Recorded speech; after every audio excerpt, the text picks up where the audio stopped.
200 years ago, when Sydney was just a tent town, Albemarle in London became the first one-way street in the world. They did it to ease the horse and carriage gridlock caused by the enormous popularity of this place, the home of science, the Royal Institution. It's what should happen. All traffic should stop when scientists speak. Who's it to? To Alex. Back in Georgian England, scientists were celebrated like rock stars. You have to wash. I don't want to be responsible for you never washing. Today, it's a rock star turned scientist who's being mobbed. Thanks, guys. very much. See you later. Professor Brian Cox, particle physicist, and much more.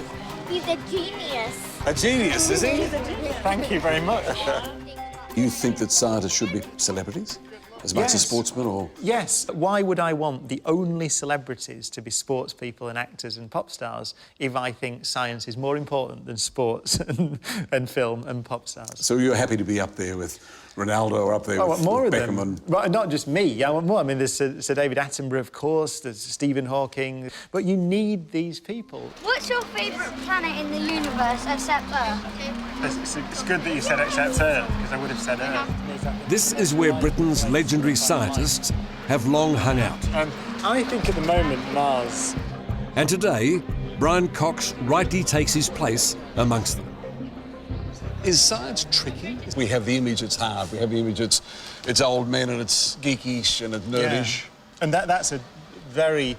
It's not true, for a start, that image of science being dominated by old men. It comes, I think, from Einstein, this iconic figure with grey hair and no socks. And I think it's really a destructive picture, actually, because who wants to be in a field that's dominated by old men? Truth is, it isn't.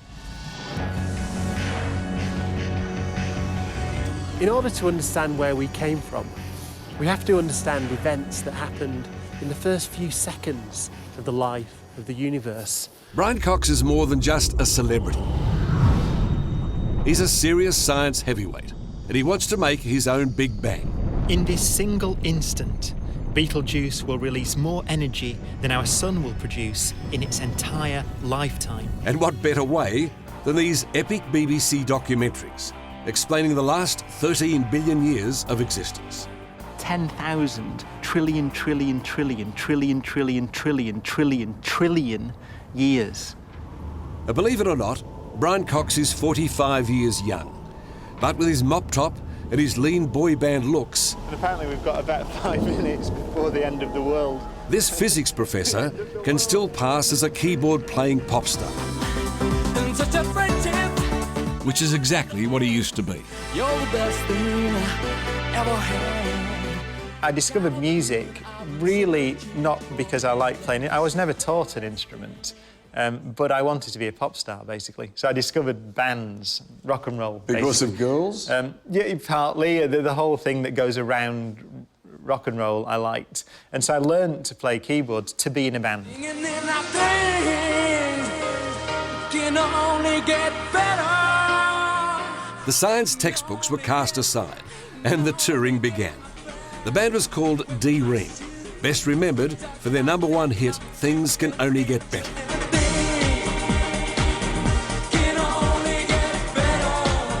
And just when things couldn't get any better musically, Brian found himself missing science.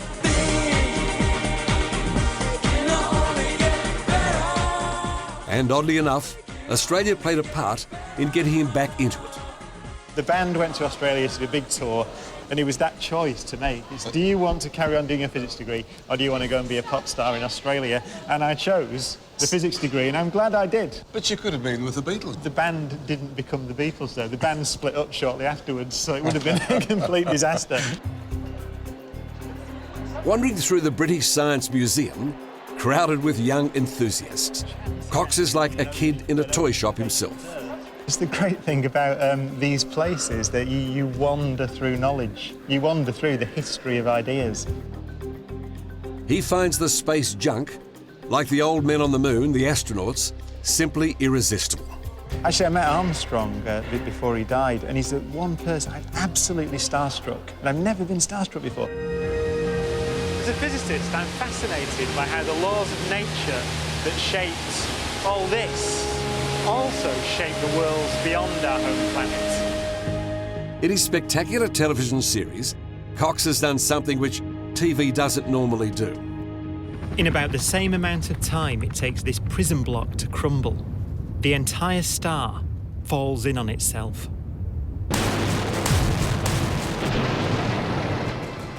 He challenges us to think about things, even when there are no clear-cut answers. Do you know what happens deep inside a black hole? No. Could an asteroid blow us up tomorrow? Absolutely. I think, actually, asteroid strike and comet strikes are the biggest threat to civilization. Does the universe have a conscience?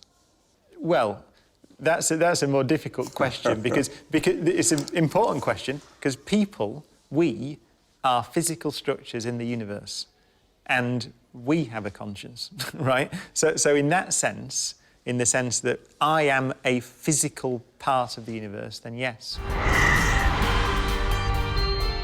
And the biggest questions of all,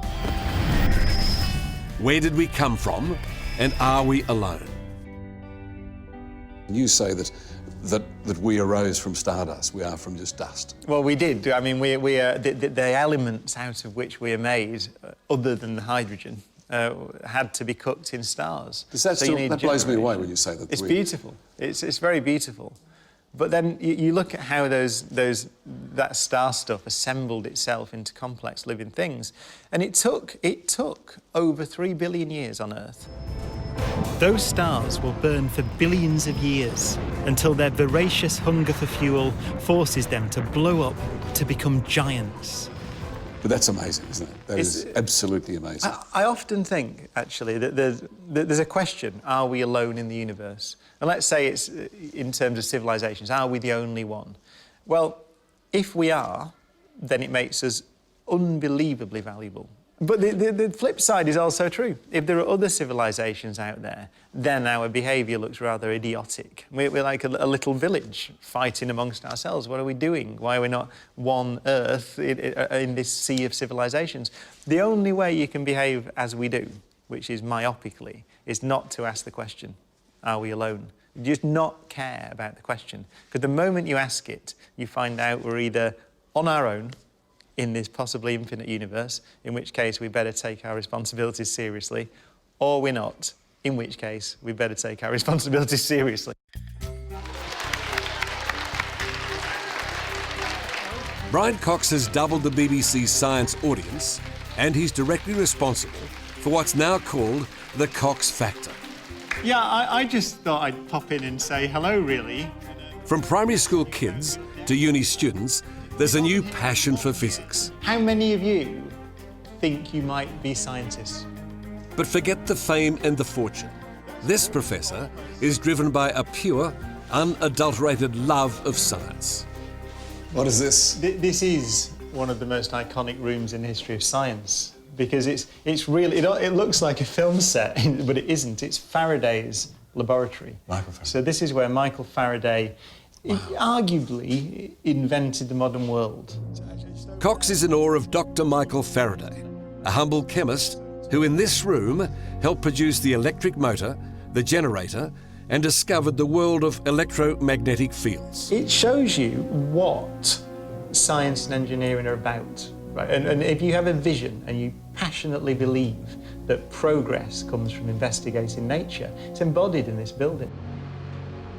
For 2 centuries, the venerable Royal Institution has been the symbol of what Brian Cox likes to call simple science.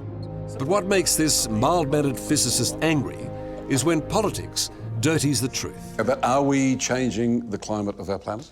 Yes. Yes, no question? Well, there's no question, because it's very, very simple physics. It's not even degree-level physics. Why is there debate? Well, the debate is about how much we're changing it. But for someone who is not involved in climate science, which is very difficult, to start saying, well, I don't believe that, that's a nonsensical position. It's ridiculous. There's got to be a basis for your objection. And what worries me is that the science is under attack for political reasons, and that's nonsensical. All right, your other great anti-science issue are the creationists, those who say that this Earth was made 6,000 years ago. Well, that's just drivel. I mean, there's nothing to me. This is just dopey. It's nonsense. It's literally nonsense. I mean, we have a huge shortage of scientists and engineers in Britain. With all his brutal honesty, Brian Cox warns we have to drastically change our attitude towards science because, he insists, science is the only way forward. I have a very explicit agenda. Everybody knows I have an agenda. I want more investment in science. I want more people to do science. I want more people to appreciate science and engineering. I want more girls to go into science and engineering. I want more the public to support it, because I think our country and, in general, the civilization that we have here will be better if it's more scientific.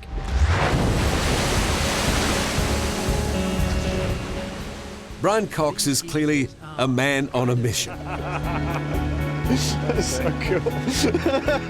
And being a television supernova is an essential part of his science crusade. And for them, the sky's the limit. Do you love what you do Yes. with a passion? Yes, absolutely.